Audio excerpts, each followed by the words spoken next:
नमस्कार दोस्तों, हमारी आज की कहानी है उसका वचन। उमेश ने आज ही नई दुकान खोली थी। सुबह का समय था। वह इंतज़ार कर रहा था कि कोई ग्राहक आए और सामान खरीदे। जनरल स्टोर के साथ साथ उसने डेयरी प्रोडक्ट्स भी रखे थे। उसे उम्मीद थी कि जल्दी ही कोई न कोई सामान लेने अवश्य आएगा। तभी एक गरीब औरत आकर उसकी दुकान के बाहर खड़ी हो गई और बोली, भैया, महीने का आखिरी है, मेरे पास पैसे नहीं हैं। मेरा बच्चा भूख से रो रहा है, दूध का एक पैकेट दे दो। उमेश को उस पर तरस आ गया। उसने फ्रिज से निकालकर एक आधा लीटर का पैकेट उस औरत को पकड़ा दिया और पूछा, क्या नाम है तुम्हारा? सुनकर वह हंसने लगी। बोली, माँ बाप ने लक्ष्मी रखा था। मेरे 2 बच्चे हैं। एक इससे बड़ा है, घर पर दादी के पास है। घरों में झाड़ू पोछा का काम करती हूँ। जो मिलता है उसी से हम सास बहू गुजारा कर लेते हैं। अभी उसकी दवा में ही सब पैसा ख़त्म हो गया। यह 10 रुपये रख लो। कल परसों में तनख्वाह मिलेगी तो बाकी के पैसे दे दूँगी।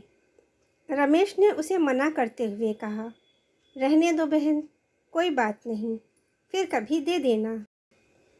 पर लक्ष्मी ने ज़बरदस्ती 10 रुपये दुकान में रख दिए और चली गई।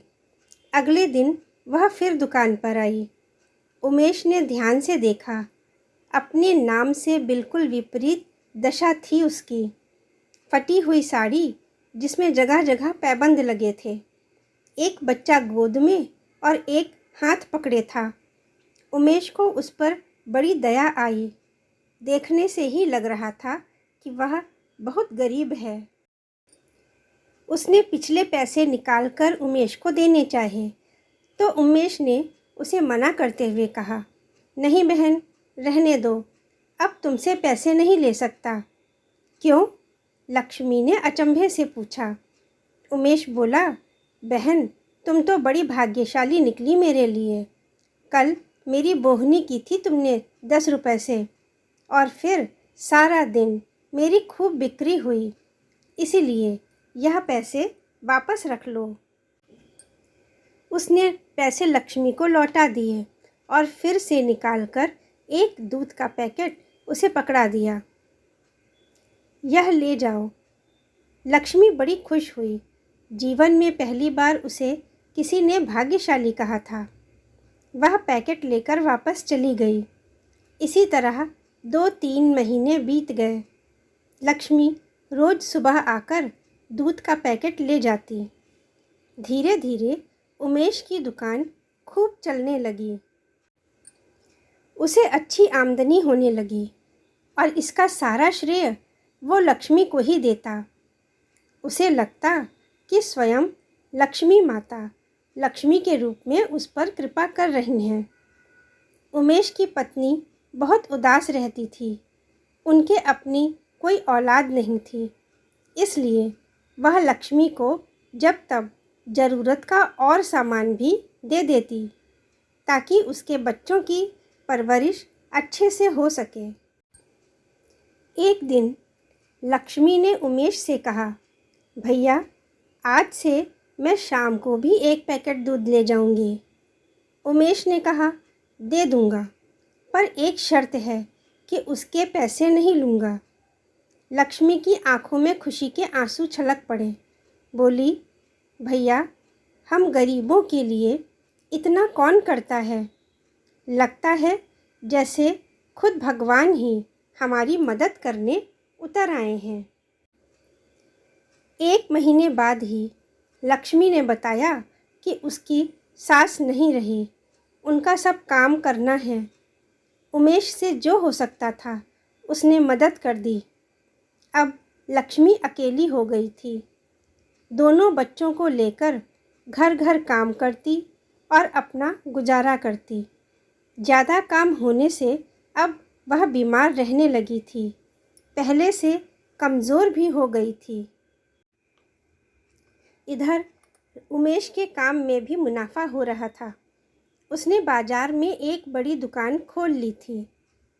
एक सुबह जब लक्ष्मी दूध लेने आई तो उमेश और उसकी पत्नी उदास बैठे थे। लक्ष्मी ने पूछा, क्या हुआ भैया? उमेश की पत्नी बोली, क्या बताऊं लक्ष्मी, आज रक्षाबंधन है। ननद जी की राखी आई पड़ी है। अब कोई बांधने वाला नहीं है, किससे बंधवाएं? लक्ष्मी ने हिचकिचाते हुए कहा, अच्छा आप कहो तो मैं बांध दूं। वैसे भी भैया मुझको बहन ही तो कहते हैं। उमेश की पत्नी ने उमेश की तरफ देखा। कुछ पल सोचकर उमेश ने एक और राखी निकाली और लक्ष्मी से कहा, एक राखी दीदी की और एक अपनी बांध दो। लक्ष्मी की खुशी का ठिकाना न रहा। उसने जल्दी से टीका लगाकर उमेश को राखी बांध दी। उमेश ने उसे 100 रुपये देते हुए कहा, अब से हर रक्षाबंधन को अगर जीजी यहाँ ना हो तो तुम ही राखी बांध दिया करना। लक्ष्मी बहुत खुश हो गई। धीरे धीरे समय बीतता रहा। उमेश अपनी दुकान में व्यस्त रहने लगा। लक्ष्मी सुबह शाम आती रही। कभी कभी उमेश की पत्नी के पास बैठ उससे बातें करती और घर के कुछ काम कर देती। एक दिन उमेश की पत्नी ने लक्ष्मी को देखकर कहा, तुम अपनी सेहत का ध्यान रखा करो। दिन भर काम करती हो, 2 बच्चे पालने हैं। बीमार रहोगी तो कैसे कर पाओगी? लक्ष्मी ने थकी हुई आवाज़ में उत्तर दिया, कैसे करूं?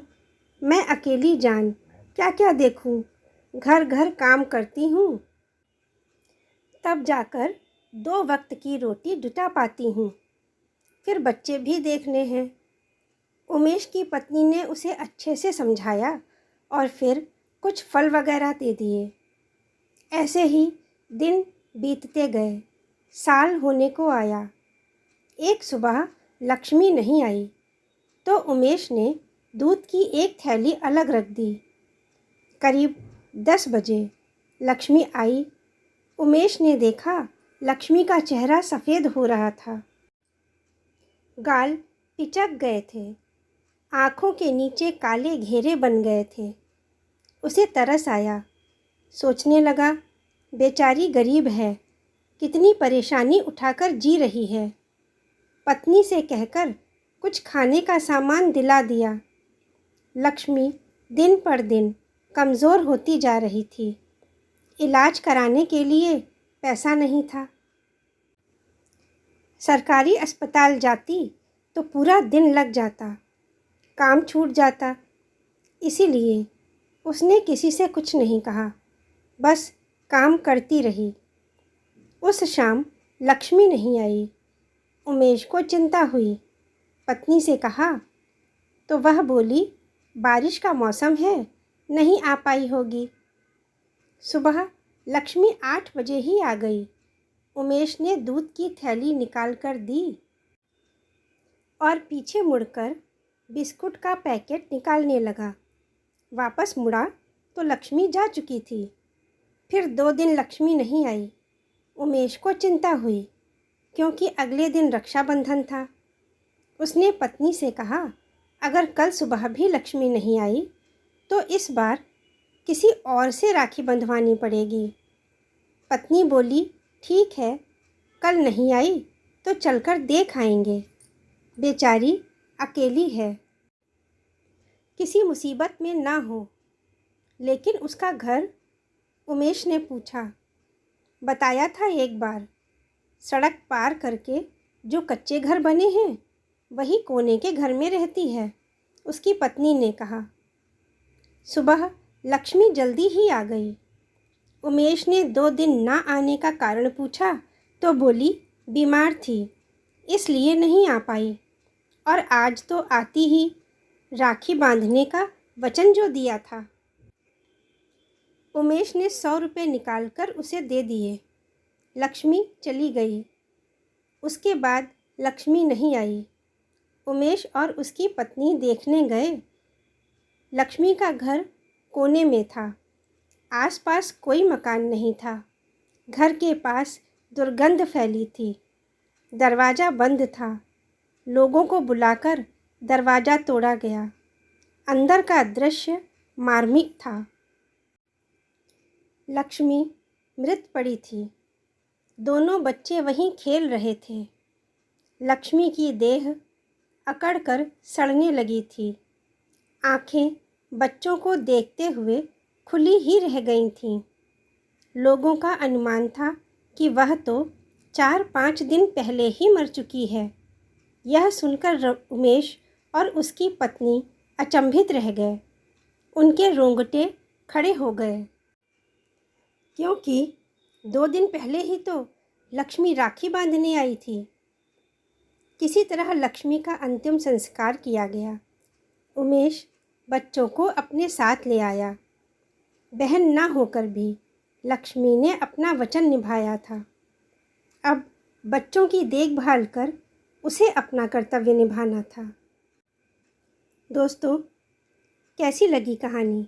अगर पसंद आई है तो उसे लाइक करें और शेयर करें। धन्यवाद।